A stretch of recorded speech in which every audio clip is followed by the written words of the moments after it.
Hello and welcome to the War Report. I am your host Cyrus, joined by Quan on the comeback spot. And on the spot, what is your theme song? What is your theme? What's my theme? What is your theme? If Like, music, give me- if mu- like- if music could play right now, what song are you going with to introduce Right now? yourself? By the way? Oh shoot. I don't know.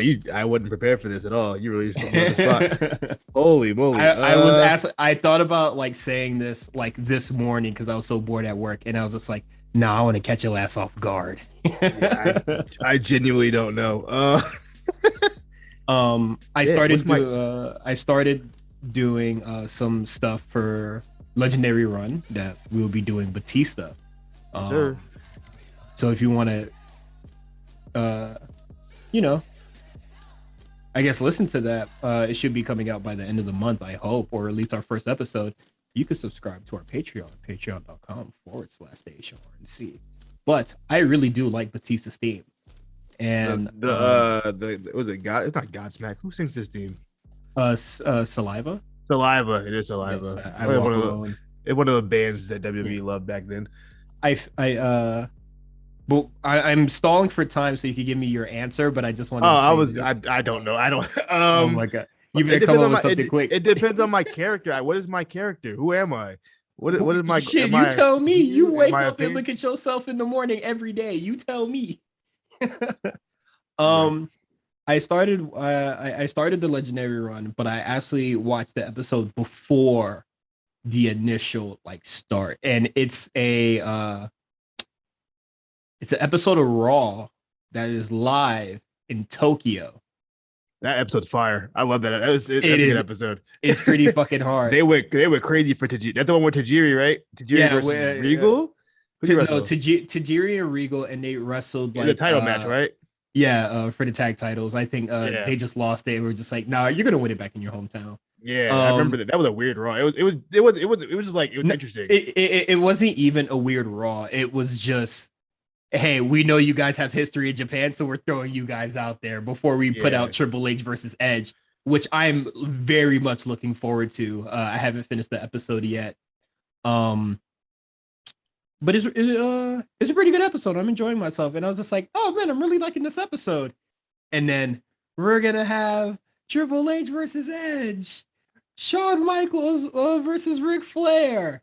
And to start the show, I said, Oh, oh boy. no. Not the family man himself. I was just like, oh no. But it was him versus Jericho in the submissions match, and I thought the match was pretty good. I'm sorry, but It was good. Hey, man, they had really good chemistry. it's always jarring whenever he comes out because like before on the network, you would kind of know because there's a timestamp that just says guy in singles competition. Or there's a big old gap. It used to be like a big old gap. Yeah. You know, that's the Benoit match. Just nothing here. But on Peacock, it's always a surprise. And I'm Yeah. just like, oh no. I've been watching 1997 Nitro, so I've been seeing a whole bunch of it's him and Kevin Sullivan are in the deepest of beef Lord. over Nancy. So it's even more awkward. Well, at least you're. Well, I can't say you're expecting him, but like every time I watch it, it's just like, oh no. But it's worse because Nancy's in it too. It's not like it's just Chris. It's also the person he killed on top of that. It's spooky shit. Spooky. But Speaking of spooky, how was your Halloween? oh no, don't dodge the question. I'm gonna say Nigga, it's stop breathing by Playboy Cardi. If you get throw me up this part like that, I'm gonna get my sexy bag too. I'm doing the Cardi dance. the twirl with the arm. Yeah, I'm doing twirls, spins, all that, poking lips out, whatever that nigga be doing. I'm gonna go for my dog by Waka Flocka. I think that song's very, very hard. Okay. Let's see what we're doing. But Energy. Halloween was really, really good. I'm going to skip some details, but I got invited to a Halloween party last second, and I was in Party City that day, and I was just like, this line is too fucking long. I will come back tomorrow. And then literally like an hour later, somebody was just like, you want to come out for Halloween? And I was just like, all right, come on, bro. Did you have it? Did you what'd you do? I You dress up? I just wore my clothes that are Halloween themed or like themed after horror movies. Fair enough. Um not trying to flex, but I have the Supreme the Crow, the pants. Your pants. Yeah, Yeah, hold show me on. those. I don't. Yeah, you Yeah, gotta show me I that. this is gonna sound terrible for like audio purposes, but like just the Crow Supreme denim or whatever. Well, Hold while on. he's looking for the pants, I'm gonna talk about what I was doing on Halloween. Um, you know what I mean? I'm not a big Halloween guy. So it's really for my daughter. I took her out to oh the heat. Hold on.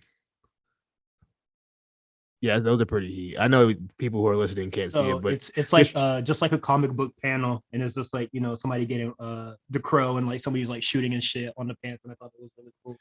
And I was just like, I need those. those are hard.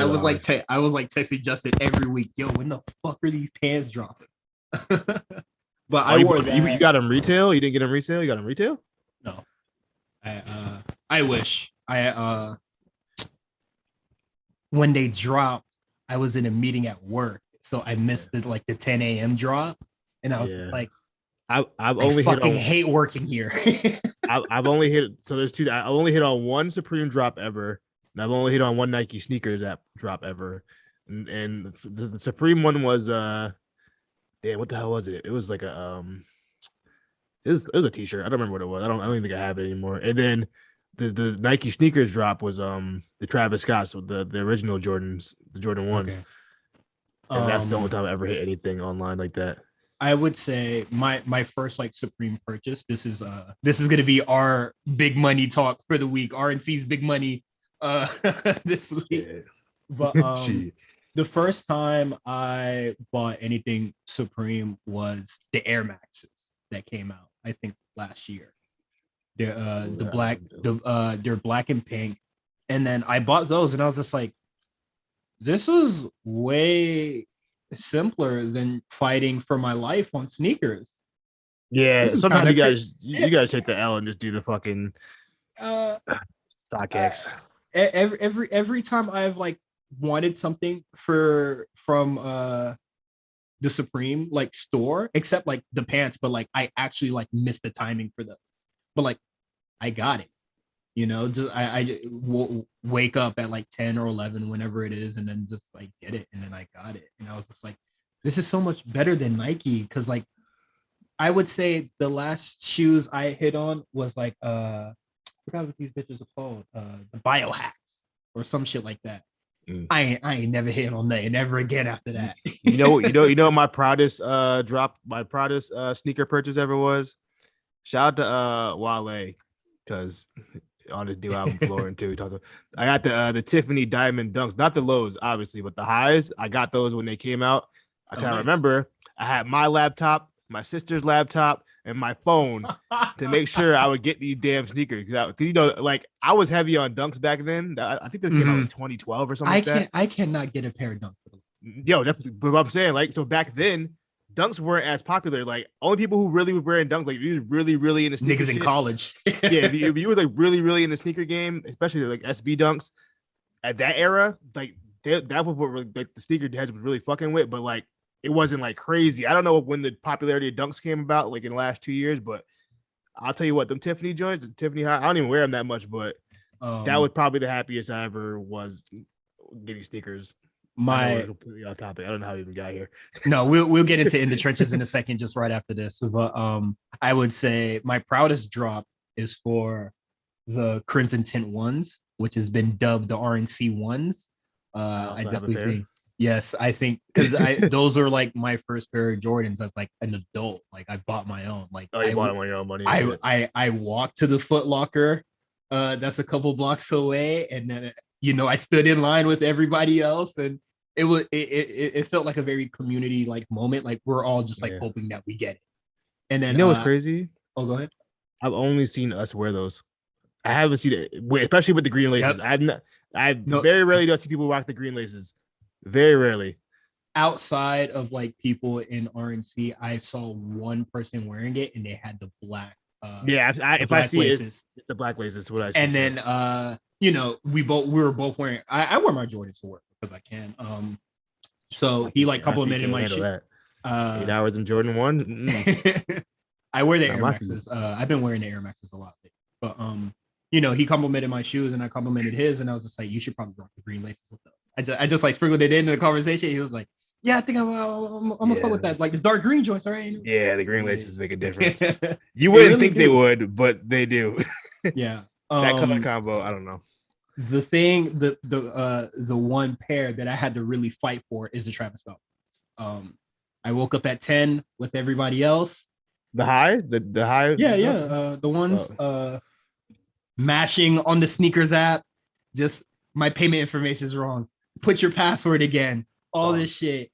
And then it said sold out. And I was just like, okay, I'm fucking tight. But like I kept checking the app, and then like the shoes came back at like you're like 10, 20 minutes late. Yeah, 20, I remember that. The same shit happened to me. And I was just like, and I was just like, this is my chance. And then like it said I got it, and I was like extremely happy. Like on the same shit happened to me. I almost like broke down in tears at work. I was like, I did it, guys.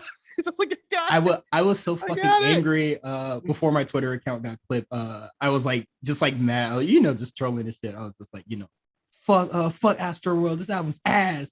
Fuck Travis. I ain't never fuck with this nigga in the first place. Fuck that nigga, bro. And then I checked the sneakers out. The shoes went live. Album of the year is lit, and I was just like, hey, you know what? This album is pretty nice, bro. Album of the year. So those are my proudest purchases, but I would say what I've been wearing a lot lately has been the Air Max. I don't really been wearing the Jordans. I'm wearing Crocs. So I don't go nowhere. I mean, it is what it is. I'm Croc gang, you know what I mean?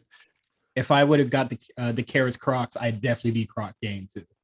Like I probably would have got like you could still be Croc gang, bro. I don't know, man. I gotta send you. I gotta send you those joints that come out next month. I forgot who's making them, but they like some designer joints. They fire. Okay, but if it's not the carrot joints, I was just like, I really get those. But I do like the carrot joints. Now them shits is way too much now. I think Milsa said something about that last week as well. But let's get into the trenches. No more all the sneaker and fashion talk.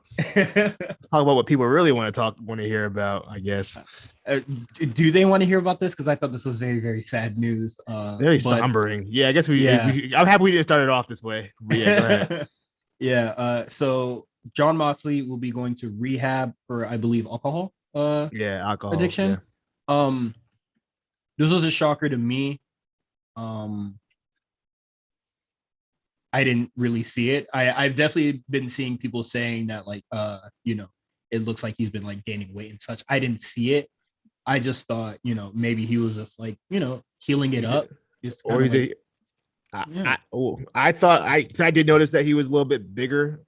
But I also put that on. He just had a baby, so it's not like what I mean. When you just not have a baby, you know what I mean, bro. I know, but it's funny what you say. Renee just had a baby, so like you don't have the time to like work out or really be on. My God, not sleeping. You're taking care. Yeah, you're not getting sleep. You're taking care of a brand new baby. On top of the fact he's on the road, I was just like, maybe he just didn't have time to really work out. Yeah, but I mean. Outside of that, not much different. I mean, obviously, I think his character on TV was changing to be more kind of darker. But I wouldn't even say darker. I would just say more like hearted.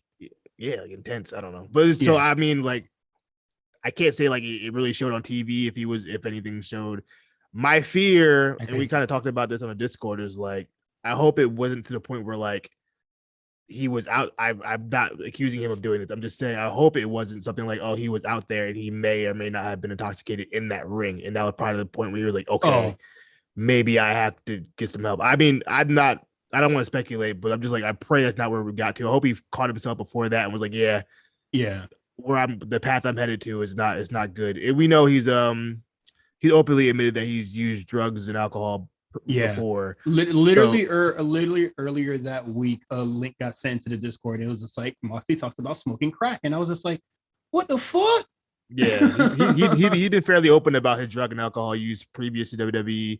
Not so much when he was in WWE for obvious reasons, but Honestly, I didn't know that. I really yeah. thought like I wouldn't say like like straight edge. I definitely think he like had a beer or whatever, but I didn't know he actually like used like hard drugs. I Oh no, honestly, he's a wild boy. you know, I guess being a CZW is no real surprise to me. Especially in that Like, era. yeah, it really shouldn't be like a huge surprise. But honestly, like, I don't know John Moxley. I know Dean Ambrose. Yeah, that's fair. You know what I'm saying? So I don't know. Hey man, despite how whatever we said on here on this podcast, John Moxley's a human being.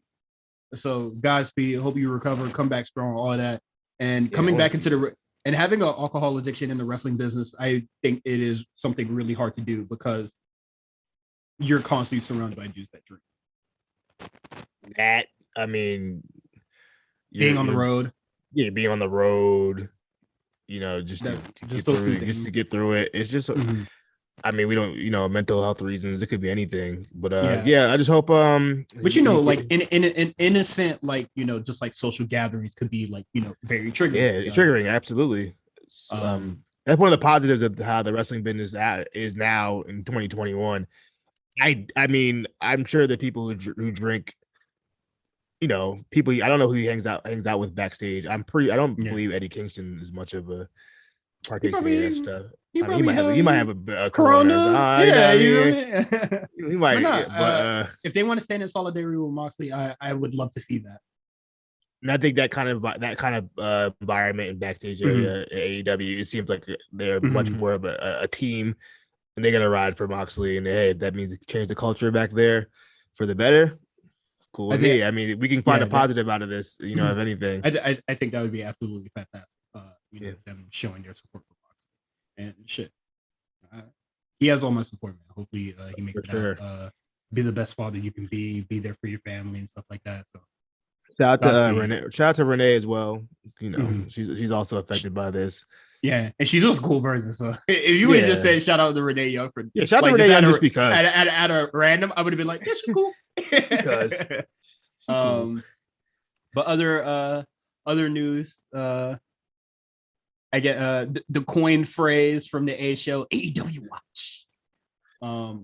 We have contract talk.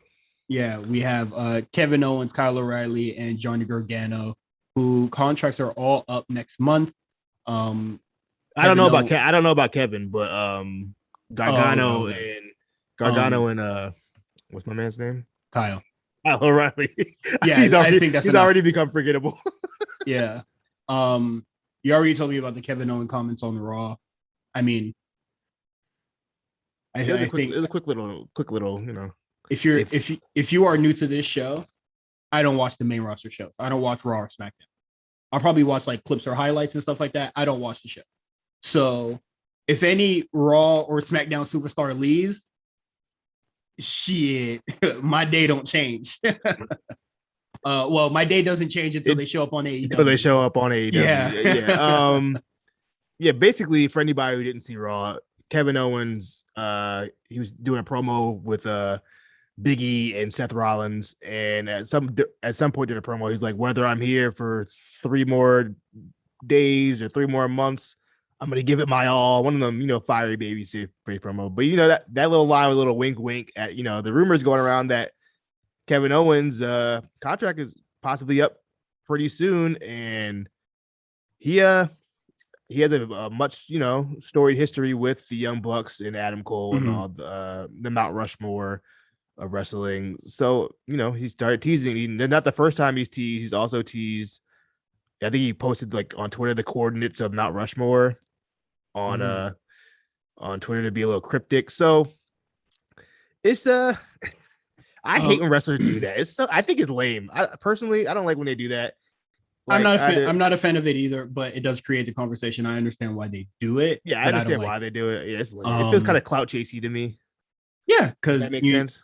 Yeah, because you need to gas yourself up as a free agent. Yeah. I'll say this about Kevin Owens.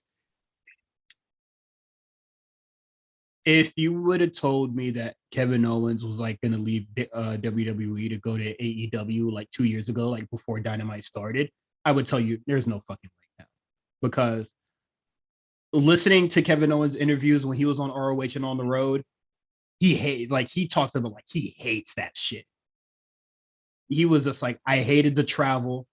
You know, the story that he told Chris Jericho is like when he went to like somewhere up north and it was freezing cold, like for some fucking ROH show. And the dude that picked him up from the airport didn't have like AC in his car. So he just like froze in the car on his way to the venue or like to the hotel. And he was like, that's absolutely miserable. And he just didn't like that part of the indies.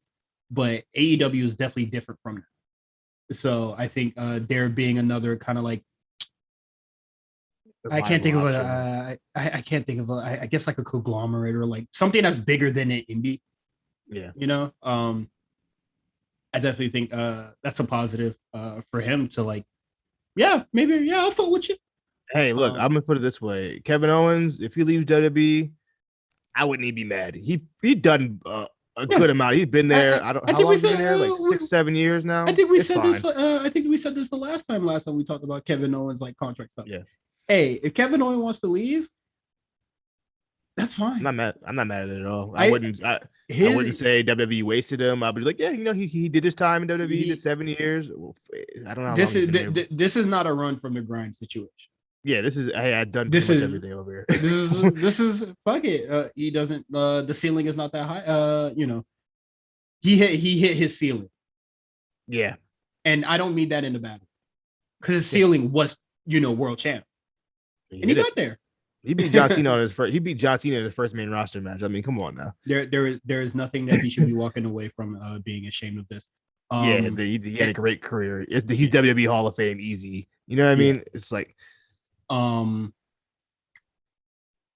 Last thing I'll say about Kevin Owens is that if he shows up on AE, if Adam Cole kind of just like, I guess if he turns and becomes a frontman and then does the thing with Kevin Owens, congratulations to Ben, because I think he's the only person that's going to care about. Shout out to Ben. Yeah, shout out to Ben Coyle. We love you.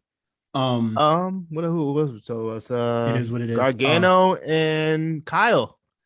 If Gargano leaves, he's not leaving. It is gonna be so fucking weird. Like, you are going to wrestle for the audience that hates you. They hate on the internet, but if he popped up on but that's gonna be very weird. That's gonna be very weird to me. Yeah, because a lot of people on the internet think him and Ciampa kind of ruined NXT, or the beginning of the end. And then he's not gonna have his NXT team, but like they start hearing the clapping and they start going stupid for Gargano. Oh, y'all niggas bitches. You know the jig. You know how it goes. Oh, you niggas bitches. And then Gargano's a fool if he goes over there. Because the part of the wrestling community, the IWC that doesn't like him is all at the AEW show. So I don't think it would be smart for him to go. And plus, I don't think he is. His wife is still in WWE. They love him. Sean and Hunter love him. I don't see him leaving anywhere. So it's weird. And now Kyle is the person. I can see him going. So for Kevin Owens, hey man, you can leave a stain, it'll skin off my back. If Gargano leaves, you're a fool. Don't go. Kyle, nigga, do whatever the fuck you want. I don't care. I think Kyle saw the writing on the wall when the 2.0 started. Like, yeah, I know my place now. Get me out of here. So either Kyle put him on the main roster or he can go. Kyle can absolutely I wouldn't even be mad at him. I'm like, you know what? I don't blame you, bro. Dog. Him and Bobby Fish. Yeah. Go over and go, dog. They need each other. They are both just nothing without each other. It's so weird because like it's so weird because like it seemed like they were really, really trying. And I don't know if it was hitting or not. Like after the Adam Cole feud, it really just shows to me that Kyle was really getting carried. I don't even know if he's not top. He's just not top guy, bro. From story to story. Yeah. But because the matches, obviously the matches are solid, but the the way that WWE does things is not just matches, but you know where it is just matches. Let's go. And then I saw people just saying, oh, they should do Future Shock or, just kind of do Undisputed Era, but like with Kevin Owens. And I was just like, so y'all just want NXT shit to be on AEW now? They like the hits, man. They don't want anything different. So silly. But hey, man, Kyle, go. I think it would be very, very beneficial if you go. If I were Kyle, I'm leaving. I'm like, obviously. I don't like. WWE going a different direction than what I am. Instead of being handed the blank check, he's giving Tony Khan the blank check and be like, motherfucker, write whatever amount you think I deserve. Free me. I would like Kyle. to leave. Hashtag free Kyle. I'm with it. Yeah, he's good. He's good to go in my eyes. Reported by the Wrestling News Observer, Andrew Zarian. Yeah. AEW rumor, or this is confirmed? Just rumors. I don't think it's been officially confirmed yet, but it's pretty much confirmed. I think any rumor from AEW really comes true. So because they just can't keep their mouths shut. AEW Supercard Battle of the Belts in January 8th to kind of like start the new year, I guess. They couldn't use the Clash of Champions. And I was just like, why the fuck would you want that name anyway? The name is not that cool. Battle of the Belts. Just come on with your own shit. Yeah, so I guess Battle of the Belts was something that NWA used briefly in the 80s. I don't know. I would rather just keep up with something. Like, give me a casino thing. Shit. Yeah, give me like another casino theme thing. Like, I don't know. Battle of the what was the show that they did with that was like it was kind of like a pay-per-view, but it wasn't taped. It was like Battle of the House or like the Houseweights wins or some shit like that. What did they call that? They did a couple. I don't remember. I think I kind of remember what you're talking about, but I don't. But like Cody versus Aaron Solo was like the main event. Ew. Or like some shit like that. I don't know what the hell was that. That was this year? Yeah. Nah. I think that was like. I think that might have been. That might be like early AEW. 2021. I'm not sure. I mean, whatever. 2020.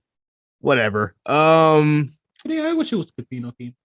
I'd imagine all this is gonna be an hour long. I know that much. So I'm gonna imagine it can be a bunch of like title matches, probably like the I would say I'm gonna say TBS title, probably the TBS title, because I'm assuming it would be on TBS because that's when Clash of Champions to come on.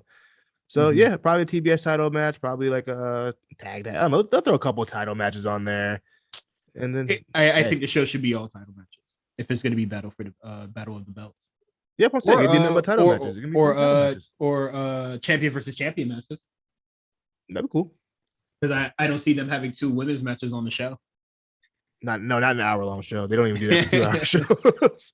Yeah. So I'll be excited for this, depending who's champion by the time next year. Yeah. If it's the current AEW landscape now, I don't think it will be. No, I don't want it. Nigga, I don't want to see Kenny Omega versus Sammy Guevara, and I don't want to see them have individual matches. I don't think Kenny will be champion by then. I hope not. Oh my god. I sure fucking hope not. But speaking of Kenny Omega, let's get into AEW. And out of all the pillars, I mean, we're already top guys, have been for a while. And don't get me wrong, the other 2 guys are great, Darby, but they're not us. Because we have it. We've had it way before Dynamite ever existed. These fans know who we are, and they know damn well what we're going to become, and that, my friend, is legendary. All right, so the show kicks off with the rematch that nobody asked for, to harken back to a time that people want to forget. Puzzled. Yeah, just kind of just a bump in the road that we're hoping to forget. So before I talk about this match, I just want to say this match, to me, it really showed me that AEW does not learn from their mistakes. How so? Because the first match, it was Kenny Omega versus Alan Angel, who wasn't even signed. And everybody said this match went too long. Why is Kenny going 50-50 with this dude? Why is there near falls? Why isn't Kenny just squashing this guy? This doesn't make any sense. Why is this match going longer than 5 minutes? And then they did it again. Now, what is the difference between this? I think the distance between Kenny Omega and Alan Angels is even further than it was their first match, because Kenny Omega is now AEW champion. And what has changed about Alan Angels? He's signed. That's it. No, but they've been feuding too. I mean, he's feuding with the Dark Order, so it's not like he's signed now. Yeah, that is. But they're also feuding. Right, there's an actual feud this time, and Alan Angels is an established wrestler. Alan Angels is established, Quan. I mean, more established than he was 500 days ago. He is the same guy. The only difference is that he's signed now. In the Dark Order. He's a whole new character. What do you mean? He does not have a character. This motherfucker doesn't get featured on TV. I mean, I'm saying say Dark, I dare you. We can go deeper. You can go BTE if you want. But no, I'm saying is that it's not the same as this isn't the same thing as it was 2 years ago, whatever the fuck that happened. You know what I mean? Like, I'm okay with this match being competitive because Alan Angels isn't some random jobber. He's actually a member. He is absolutely a fucking jobber. Are you serious? Oh no. He's a loser. I'm not. But he's losing matches. But he's not some random guy. You know what I mean? At that point, no one knew. Order is just a full of random niggas who job. They just have a clan to the name. I'm not saying. I'm saying back then, he still jobbed in the end. So it's not even like. My point is that back then, no one knew who the hell Alan Angels was. Like, literally, nobody. I still don't know who this nigga is. This is the first match I've seen from him since the Kenny Omega match. But you've seen Alan Angels. Don't do that. He was in the Space Jam match. He was, or that was Stu Grayson? No, it was him. But you probably why you confused because he just took his mask off. He was masked for a long time. He just recently took his mask off like a month ago. So he was masked man number 5, and you're saying he was established during this? Yeah, he was Alan Angels. Jesus Christ. You gotta watch the product, man. Are you fucking kidding me? You gotta watch the product. That's the different. You think that's a stark difference now? They're also feuding. You're acting like they haven't been feuding for the past 2 months. You know who I would have put in this match? Who's way more known in the Dark Order? Ooh. John Silver. John Silver got a match with Adam Cole. Not tonight. At Rampage. Not tonight. The same night. It's not tonight. Oh my god. They could have put him in this match. He is way more established than Alan Angels. Instead, they want to have the match that people wanted to forget about. And then Kenny Omega still going 50-50 with this dude when he is a start like miles from what he was a year ago. He's AEW champion now. But so is Alan. I mean, Alan Angels is also not what he was a year and a half ago. So, I mean, he's a man that is signed on the roster. That is the only difference of who he is right now. I think you're short. That man. He is not a fixture on the show just because he's a part of the Dark Order. He's a fixture of the show. If he's a part of Dark Order, you're a fixture of the show. No, on the show every week. Are you fucking nuts? Look, they're on the show every single week. They're jobbers every week. They're still on the show every single week. What are you talking about? That does not qualify as a fucking a good fixture on the show. I'm not saying he's a superstar. I'm saying he's on the show. He's feuding with Kenny Omega. Him and his group, they're feuding with Kenny Omega's group. They've been feuding for 2 months straight on TV, beat each other up every single week. I don't understand why the match wouldn't be more competitive this time than it was the first time. Because Alan Angels is just a guy still. Dark Order or not, he is just a guy. Well, of course he's just a guy. That's not the point. He's just a guy going against the fucking world champ, and that's okay. How is this any different than the first time? Because it should have happened the first time. I agree with the first time. I'm talking about now. Now it's completely different. You know AEW style show. You know they love to do the put on a good match. Doesn't matter about anything else. You know what I mean? So like you know what it is with our AEW. You know we know. Well, I'm assuming AEW fan base knows. Kenny Omega was still quote unquote the best wrestler in the world. He should have not gone 50-50 with that motherfucker in QT Marshall's barn. And now that he's AEW world champion, he has to go 50-50 with a dude just because he's part of the Dark Order. Also, but I mean, it would also make sense if he went 50-50 back then. Why wouldn't he go 50-50 now? Because he's world champion. So I saw Taka Michinoku. So? I saw Taka Michinoku go 50-50 with Triple H when he was world champion. I would have the same complaint. That don't mean shit to me. I'm just saying, it's not. I'm saying you're acting like Alan Angels is some guy off the street. He's been there for 2 years now. You know what I mean? He's a guy off the street that they picked up for way too goddamn long. He's just a guy. But he acting like he won. He lost. Who cares? The problem is that they fucking did the same mistake as before. A year later. I don't think it's a mistake this time, man. It's absolutely a mistake. The world champion is going against 50-50 against a fucking guy. But that's what AEW does. You know that. Guy number 5, to be exact. He's number 5. The world champion? Are you fucking nuts? Oh, okay, you know what? If that's the case, what's his name? Tommaso Ciampa was going 50-50 with Joe Gacy, who at this point is just a guy. I didn't guess that matchup either. Yeah, I don't think you did, actually. I think you're right. I think you did. Yes, you did. I don't know. I have to go back in the archives. Whatever. Either way, Kenny Omega wins the match. It's also for the Joe Gacy and Tommaso Ciampa thing, there were stakes in that match. There's no stakes here. That's fair. That's fair. I'll give you that. I'll give you that. That's fair. That's fair. I'll give you that. That's fair.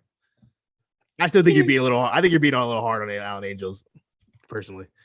Alan Angels is just guy number 5, literally.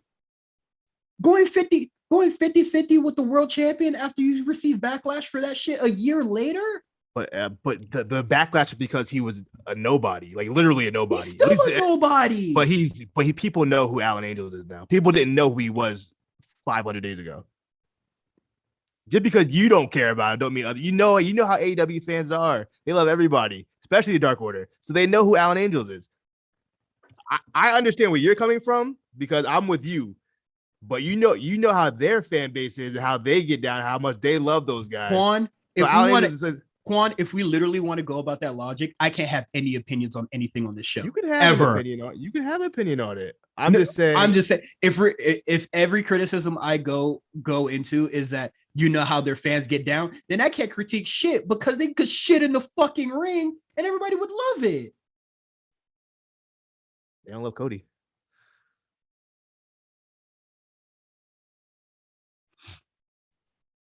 If you want to talk about Cody and Andrade, I went to put dishes away, and then I purposely stood in my kitchen for a really long time, hoping the match would be over when I got back to my room. That's how I felt about the match. Yeah, Cody came out, and I was just like, It was why is Drake hugging Liz Cambridge? Don't hug her. Anyway. I don't even like how you shouted her out in the song in the first place. But anyway. Did you bet on her or something? Huh? Look. I want to play her one-on-one for my love, honestly. If you're gonna keep it a stack. Put that on FanDuel, bro. I'm on that. Man, look. But yeah, that's my thoughts on the match. Anyway, Alberto, not Alberto. Oh my god, not Alberto. Andrade. Wee problematic. Whoa. Andrade. I don't know where I get Alberto from. Andrade versus Cody. It was fine. It was Cody. You're gonna get Cody's biggest hits. You're gonna get Andrade's biggest hits. The ending was FTR interfering on Andrade's behalf and knocking Cody out with the belt, and he gave him when I got back to my room and I saw this FTR standing over Cody and the stream froze, I was like, thank God. I don't really know where it goes from there. Arn Anderson and Tully was just like, old men fighting to appeal to the, the marks in the back of the room. I guess. Bro. These niggas are both like a combined age of like goddamn 220. I don't give a fuck if they doing throwing little fists at each other, bro. Old men fighting is not fire. And these are real old men. Like this isn't like this is not like Suzuki versus like fucking Kenji Muda or some shit. They're just different breeds for some reason.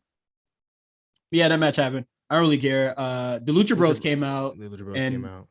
I very much think that we're just gonna get a 6-man tag: Cody, Lucha Bros, FTR, Andrade, because you know how they get down. Yeah, Cody had to have a match, so yeah. So. All those guys need to have a match. I kind of feel bad for Pac because I don't think Pac gonna have a match at Full Gear, huh? He wanted to come here. Hate to see it. You really, really do. CM Punk had a segment, and he shouts out John Moxley, giving a moment of silence, being really real for a second. I really did appreciate that. I thought that was really cool. Yeah. And then he seamlessly transitioned into talking about Eddie Kingston, and he's gonna fight him on Rampage. But my favorite part of this segment was he was just like, hey man, we was about to do some really cool shit tonight, but Eddie Kingston didn't show up, so we're not gonna do the cool shit. I'm not gonna be in the tournament. I'm not gonna wrestle Orange Cassidy tonight in the main event. I'm possibly not gonna wrestle Daniel Bryan in the finals or anything like that. Sorry, guys. And I was just like, that was the alternative? What? Eddie Kingston, where the fuck you at? We could have got some flash shit. But he was just like, that is all Eddie Kingston's fault. Eddie Kingston robbed you of that. I was like, nigga, I'm not stupid. Tony Khan robbed me of that. And then he's gonna wrestle him on Rampage, and I think the match should be cool. They're not gonna wrestle. I think they're gonna have a confrontation. The match is probably gonna happen at Full Gear. They're not wrestling on this Friday. Okay, that makes sense. Well, people were chanting Full Gear, and he was just like, CM Punk was just like, shit, we'll see. He said, I would like to. I was just like, huh, nigga, declare that shit. That's not how you. That's not WWE where you just, you know, I mean, you ask for the match and it just gets booked. I would hope that would be the case in CM Punk's like repertoire. You got clout like that. Like, all right, Tony, I'm booking the match. I fucking thought he would. You know what? If I signed that contract, I'm like, yeah, I'm making my own matches. It should have been that, but you know, it is what it is. Yeah, everyone. And instead of I made it like I don't know why I put it in the big topic. I'm really gonna breeze by it, but instead of CM Punk being inserted into the tournament, they're gonna insert Miro back into the tournament. And I felt like he should have been in it anyway. I think he should have been in it at the start. I think when the tournament started, I think he was still TNT champion, wasn't he? No. Or it might have been like right when he lost it. Right when. That's probably why. But I'm cool with Miro. I think we should talk about just Miro. You want to talk about it now? Oh yeah. Yeah, so Miro, Orange Cassidy, they had a match. Orange Cassidy was moving. He wasn't on that slow shit tonight. He was moving. Yeah. Very bandaged up. Great decent back and forth match. I enjoyed it. I would say I think I like this better than the other match that they had together. Yeah. This was their best matchup, I think.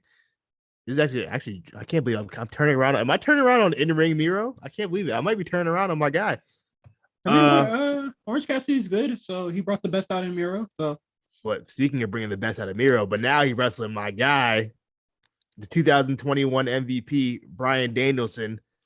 My guy. So you already know what it is. That's our automatic 4.2. You're gonna get a guaranteed good match. Guaranteed 4-star at Full Gear. I'm already excited. I'm probably the most excited for that match. I think that could be really fun. I think they're gonna beat the hell out of each other. The go home show will be next week, right? Next week, Wednesday? Next week. Okay. Yes, correct. I'm gonna bet on the dog once we're finished here. But yeah, Miro wins. That's really great. Just would what is it? The name? What is the name of his finisher? It's not the Accolade no more. What is it called? Game Changer or some shit?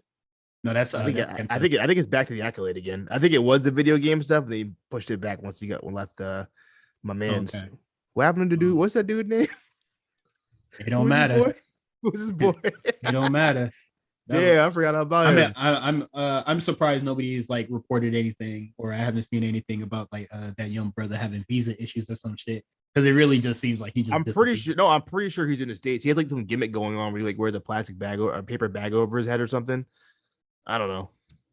On what on which one of these like 9 shows? I don't think he's on any of the shows. I think he's just doing it online. That's sad. On his Twitter. I think that might be as sad as fucking Hikaru Shida asking for a match when she was champion. Like she was just like, "Can I please have a match?" Can I please wrestle?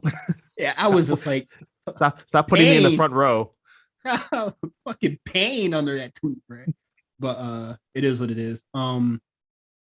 Jamie Hayter defeats Anna Jay. I thought this match was fine. Look, I wasn't watching it. I'll be honest with you. I can't watch Anna Jay. I don't want to see the bunny. I don't want to see Anna Jay. I don't want to see Penelope Ford anymore. I'm enough of them.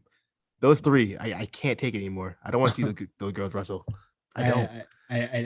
I'm starting to lose favor with Anna Jay.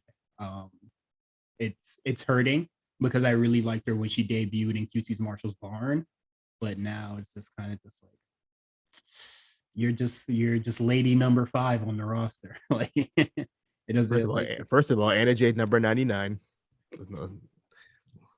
Let's be correct here. Where's the 98 other women on tour? No, she 99 because she's at when Brody brought her along. I think 99 to Wayne Gretzky's number. What's Wayne Gretzky's number? Sports related stuff. Let's move on. Yeah. But that's why. When I first saw it initially, I was just like, did Jamie Hayter really need to cheat to beat her? And then I was just like, you know what? Fuck it. Maybe she just cheat to just, for funsies. Fuck it. She's a heel. Yeah, you don't need a reason to cheat. Just do this shit. Do it. I was just like, oh, that's a little silly.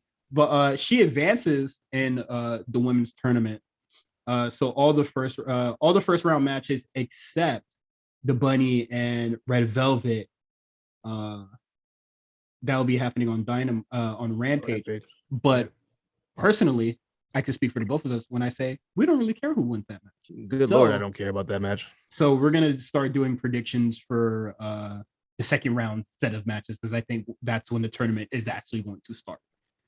Before we go that last week's Rampage, Eddie Kingston versus Bryan Danielson, very good. I just wanted to put that out there. Very good match. Okay, yeah. I gotta check it out. I didn't check it out. So I would say it was Eddie's best match since he's been in the company. Okay. I can't think of much Eddie Kingston. I guess the one with Miro was pretty cool. When that happened, that was like the last pay-per-view, right? That was the last pay-per-view, correct? Yeah, it was pretty good. So second round matches, we got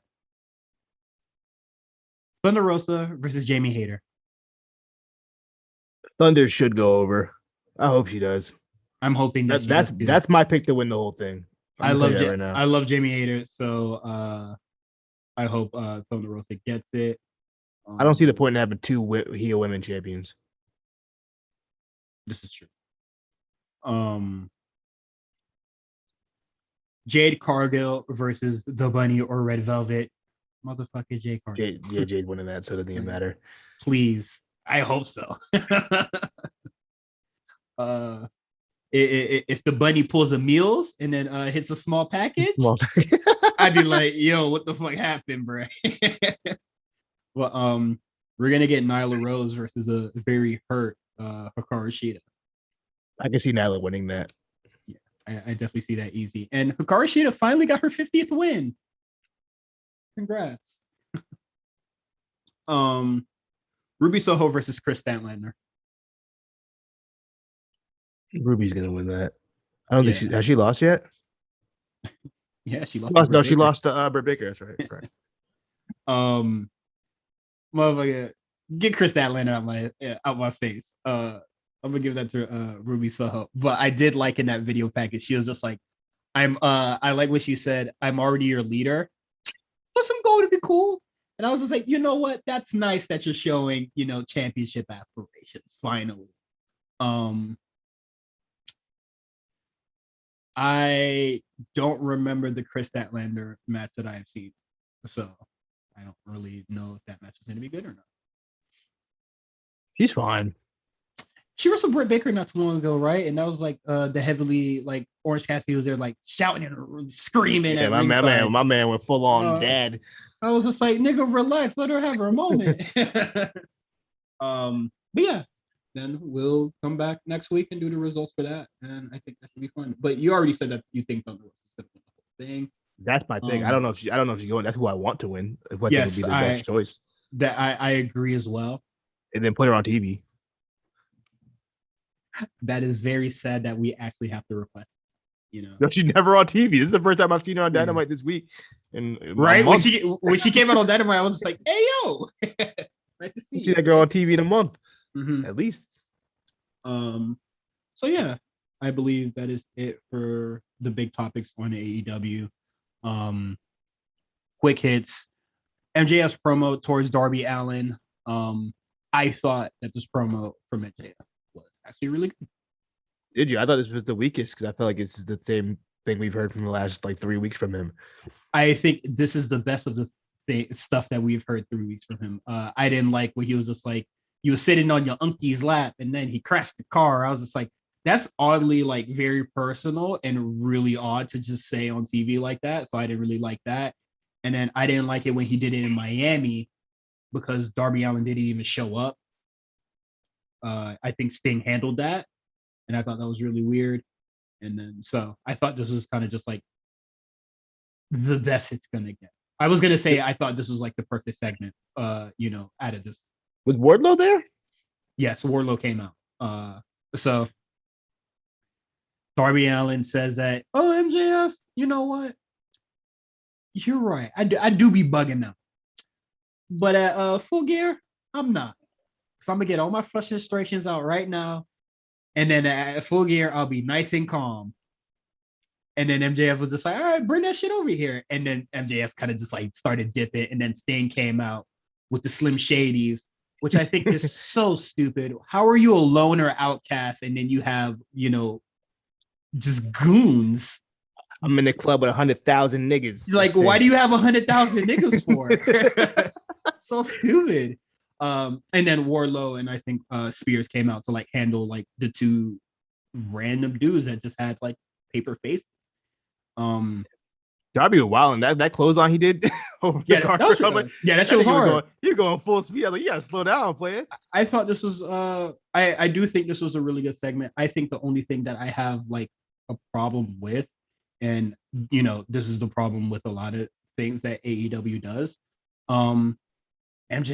MJF lost all his heat, all that visceral reaction that the crowd had from him, just shitting on Darby Allin, cutting a really decent promo in my opinion. Like I thought it was really, really good, and then it was just like, fuck it, like the crowd like left that segment happy, and I feel like let Darby Allin just just stool in that, just sit in that pain. And then he sits on it for another week, and then he cuts a very passionate promo next week for the go home show. And then, the crowd's going ape shit. They're hot for it. When Full Gear happens, just savoring the meal. You feel me? They're going to be hot for it anyway. That's Darby Allin and MJF. So yeah.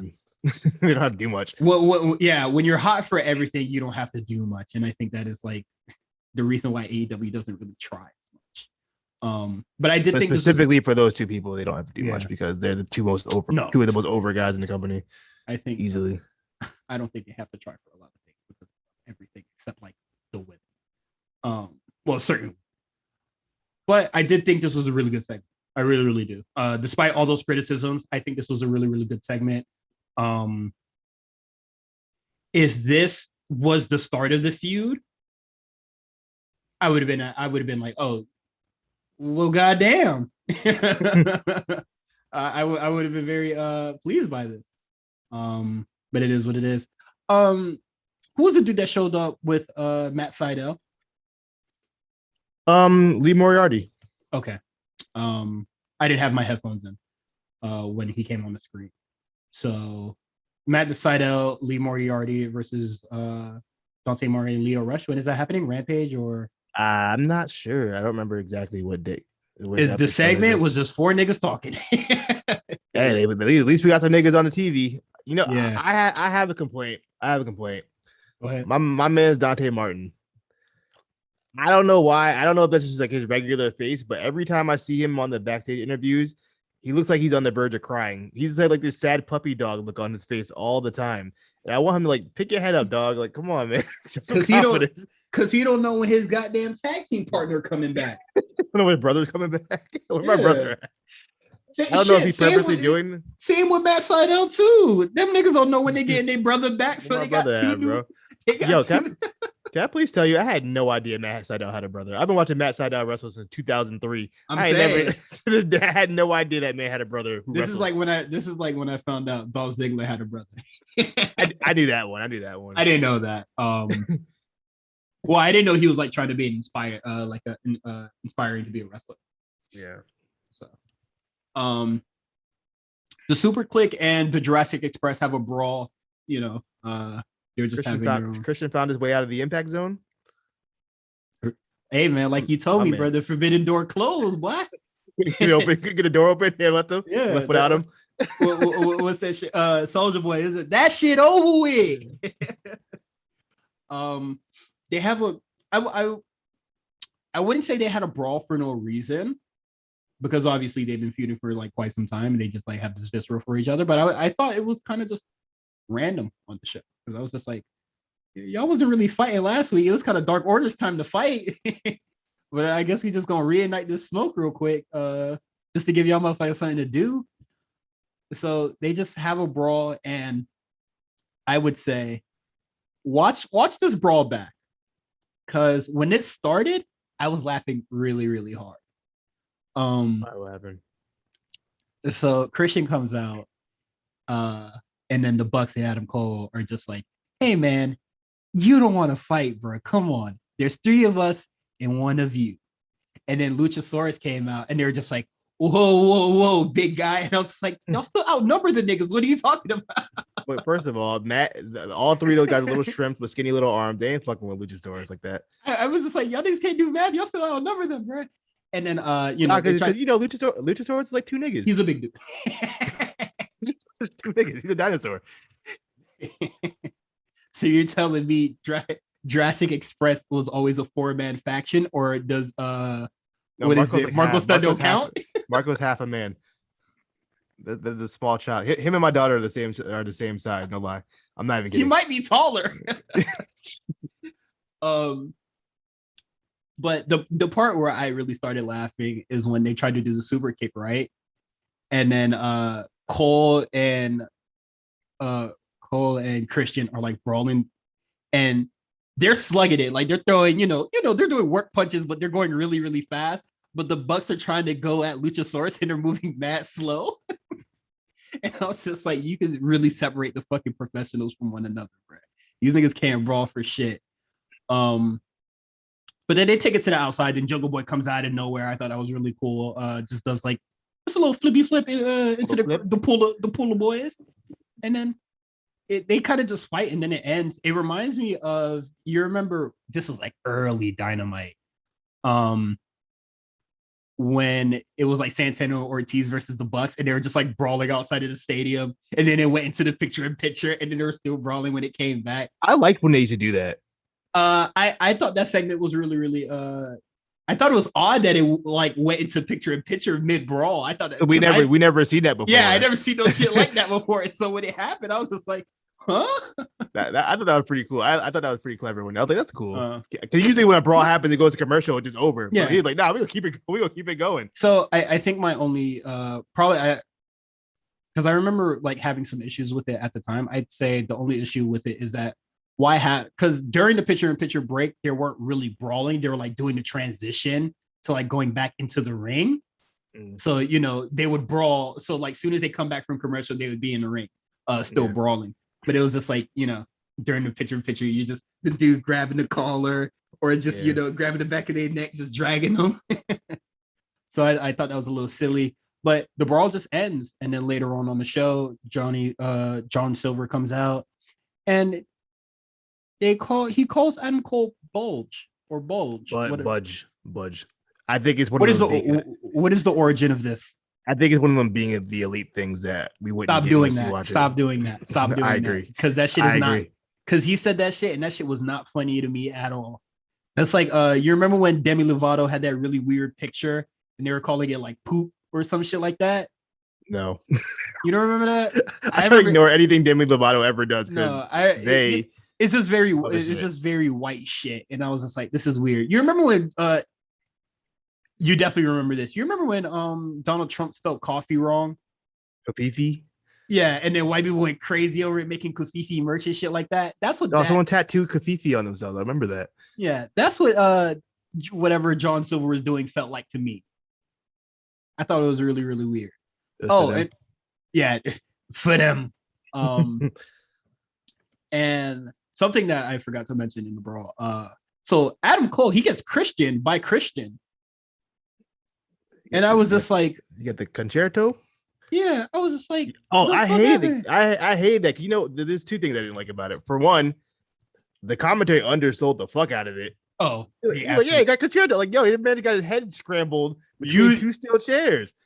Dog, Jim Ross would be sick and disgusted for some dude doing like a tope or something high risk.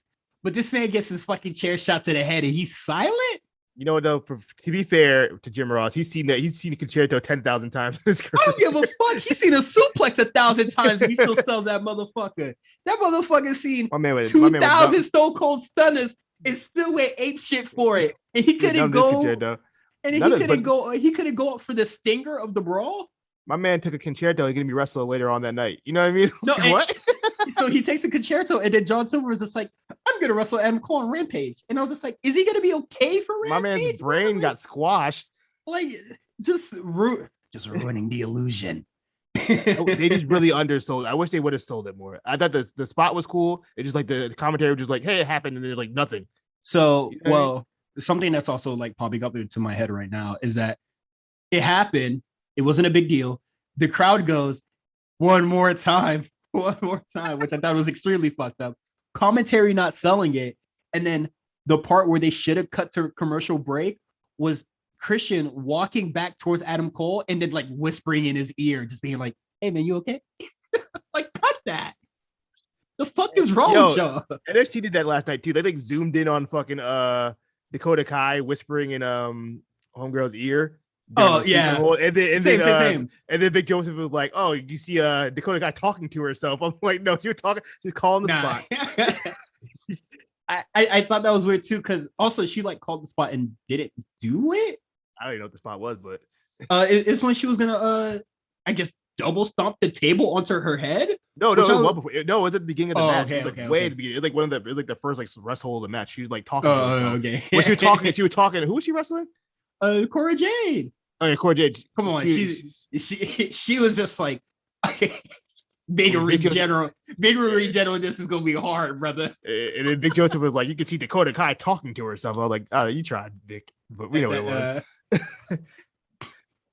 That's like when John Cena be mad loud. Cena's the worst. Oh my god, Cena's. If you're watching Cena match still my goat. If you're watching Cena match with headphones on, you can hear that shit clear as day. That shit is too funny, bro. But shit. With that said, let's get into NXT. That was ridiculous. Absolutely ridiculous. I mean, I thought they were fired. I thought they were injured, and I was told that they were coming back for months. You saw what we did to Zoe. We were trying to do the same thing to Io. And then here comes Casey and Kaden thinking they own the place like every other woman in this locker room. We clearly own the place. You know what, ladies? But this is a force to be reckoned with. They've never seen something like this. Toxic attraction. We're great. And they might have just messed up because next week we have a 6-woman tag match. Oh yeah, that's good. But he doesn't like anybody. Everybody knows this. So 2-on-3, really. More like a 2-on-3. So they're what they say is SOL. Yeah. All right, ladies, let's get out of here. Come on, please. We are here for NXT 2.0. And I would like to just start off the segment just with that. There was a lot of vignettes on this. There's a lot of like vignettes, pre-tapes. And I kind of mean that in the good way and in the bad way. In the good way, it shows that we're kind of moving forward and people aren't going to be like truly stagnant post Halloween Havoc. But nigga, where's the wrestling, bro? Like, can I get a match? This ain't the show for wrestling. You want to watch wrestling, you got to watch Raw. At this point, Raw's the wrestling show at this point. Oh, for real? What happened to SmackDown? Nah, SmackDown, the hell, because you're gonna get a 20-minute Roman Reigns promo off the top. Oh yeah, from Roman or Charlotte. So you're really only getting an hour. Yeah, now you got Charlotte on. So now you got Charlotte on SmackDown. It's even worse. You might get 2 in one night, low key, if they want to take it there. But Raw, like this week's Raw, I know you don't watch the main roster, but check out Damian Priest versus T-Bar, Finn Balor versus Gable. I need to check that out. Balor, Gable, and Becky, Bianca. All 3 of them matches were really good. It was surprisingly a really good episode of Raw Monday. Okay. But fuck Raw, because we on NXT time. Yeah, but so we start off this show with Mandy Rose coming out to Waukesha. I think that was a really good touch that they added on NXT this week. Just forget her old theme. This song suits her way better. So this promo here, it's fine. I'm hot. I do the thing. I'm champ now. I'm the champion and I'm sexy. That's fantastic. And that is great. My thing is the crowd cheering for Zoe Stark getting her ass beat. And then them cheering when, Mandy Rose is clearly insulting Io Shirai. And then the crowd just didn't care. They were just like, they were like pseudo on their AEW shit. They were just like, I love everything and anything that is happening right now. So I'm going to cheer this. It's like the old NXT when they were cheering for whatever. Yeah. In true Full Sail fashion. But no, that whole segment was like kind of just off because everybody was just so happy. I think it just proves how much Io Shirai cooled off being around, losing the belt and then being around Zoe Stark within these last 3 months. I think people just really don't care no more about Io Shirai. I think everybody's kind of like, okay, she can leave now. Like, you know what? SmackDown. I really didn't think of that. I really just thought that people really didn't care about Zoe Stark. Yeah, what I'm saying, they don't like Zoe Stark to the point where by proxy Io Shirai also. It's the same thing with we'll talk about it later, but Von Wagner and Kyle O'Reilly. Oh yeah. Oh man. Jesus Christ. I mean? But I'm gonna assume that Zoe Stark is out over probably tweaking her knee last week. I remember last week we kind of just talked about the ladder match happened and it wasn't really much like tumbles and and stuff. Like the only really big thing that really sticks out in my mind is the Io Shirai spot, which that took up social media time. Like obviously they were gonna replay Zoe Stark fucking up the frog splash or whatever the fuck she was trying to do. Trying to do a 450 and I don't know, it was weird how she landed like that. I missed that, but it's Zoe Stark, so I didn't even know she could do that, so I don't even know why she did that. She does it all the time. For real? Yeah, she be doing flips. I'm sorry. That I think that just shows you how much I really care about Zoe Stark. Fine. I honestly I missed that part, so I guess there were some tumbles and some some fuck ups there, but I still thought the match was like good overall. Just doing an addendum to last week. But they're beating up Io Shirai here. Mandy Rose kind of just like, motherfucker, you want to do Io Shirai being like, you want to do this right now? And then Mandy Rose is just like, yeah, motherfucker, let's do this shit right now. Fuck it. And they crack their shit with the microphone. Just blast this shit. I think Io Shirai being Mandy Rose kind of like first feud worries me a little bit because it's kind of a guarantee that Io Shirai is going to lose now. I don't see Mandy Rose being transitioned. Unless what? No, I know this is a curse of me saying this, but unless Io Shirai getting called up and this is her leaving on her way out on her back. If you got your bingo cards, the call-up prediction. Yeah, the call-up prediction. We already did. Yeah. We're 5 minutes in. Honestly, That's like really that is the only way I would be okay with it. If because we all know that Io Shirai, like no disrespect to Mandy Rose, but Io Shirai is a veteran in this game. So for her to lose it would really hurt my heart. And for her to lose it and then still like her losing to two mid wrestlers, compared to her, and then still sticking around and hanging out with another mid wrestler kind of hurts. Yeah. Because next week we're gonna get a 6-women tag between Toxic Attraction, Io Shirai, and the TikTok tag team. The TikTok tag team. Literally people that are lamer than Zoe Stark. It kind of you know what makes it worse about the TikTok tag team too? They haven't done shit in weeks. They ain't even done one TikTok dance. They ain't do the twinning them. They're two people. They can do the twinning them dance right there. Talking about. They do the shit where they do the puppy dog arms and then wag their ass. You know what I mean? What's that Be Love My Everything joint? They ain't doing no drill dances, nothing sturdy. I closed my eyes for a second. The first thing I saw was goddamn Kaden Carter doing the goddamn cat daddy, bro. Who did the cat daddy? That's crazy.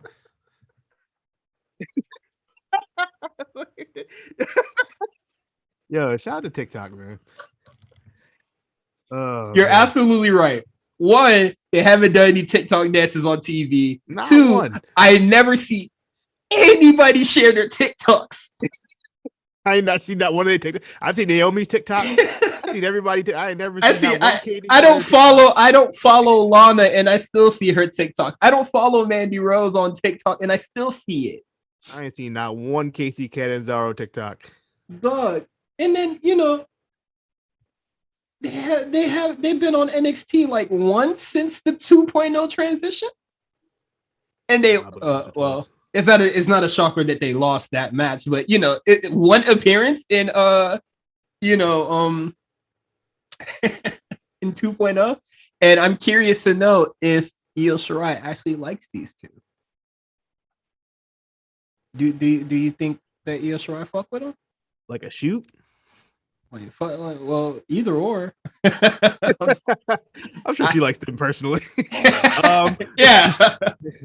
It feels like Io Shirai is I don't fuck with nobody. And you know what? I'm rocking with it. I feel it. Okay. But I do think it would be like, Casey Catanzaro and Kaden Carter get their ass whooped a lot. So for them to come out there and do their thing for her, she better be like, I'm fucking with y'all a little bit.